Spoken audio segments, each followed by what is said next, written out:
Happy Deepavali అందరికీ దీపావళి శుభాకాంక్షలు. ఈ దీపావళికి అందరికి అనుకునే పనులల్లా జరగాలని కోరుకుంటున్నా, నా పనితో పాటు కూడా. ఈసారి అయితే కార్తీక మాసం ఎట్లా చేయాలో అని ఆలోచిస్తున్నా. నీళ్ళు రావు సరిగా, నీళ్ళతో ఇబ్బంది అయిపోయింది. రోజు వస్తేనే మనం పూజలు చేసుకునేకే అన్నిటికీ బాగుంటుంది. చల్లనీళ్ళ స్నానానికి ఎదబడలేదు, తెల్లారుజామున లేచి పూజలు చేయడానికి ఎదబడలే, కానీ నీళ్ళు లేవని ఎదబడుతున్నాయి ఈసారి.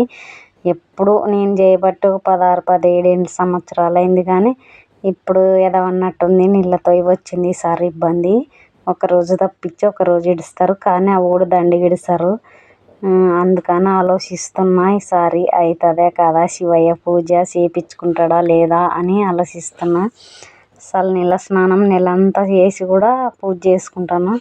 అట్టాది ఈసారి నీళ్ళతో కొంచెం ఇబ్బంది అనిపిస్తుంది. చూస్తా, నీళ్ళు వచ్చినాయంటే శివయ్య పూజ తగ్గేదే లేదు. బాయ్ మరి.